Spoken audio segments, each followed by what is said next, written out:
О, бисмиллахир-рахманир-рахим. Очередной печь тугатик. Стеклянный айнек.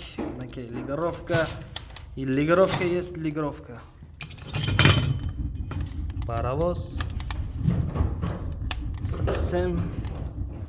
Немецкая система 3 оборот болот. Дуалдан көп сыртқа чыкпайт. Мынандан самсалап кеңиреп пиширсе болот. Шул печканы бар жоң материалдарын алып келип, стеклянный айнек болса, Ошта керегенде 40 000 сом болот. Райондар болса кичине жол кыракы бересиңар. И анан простой эшик болса 37 000 болот. Үйнеси ушинтип местан ровно 1 метрге растап, анан 150 азбис турбу алып коюш керек болот. Арка жагы дуал менен тегиз болот. Бул жагы дуалдан көп сыртка чыкпайт. Күйүштөр вообще.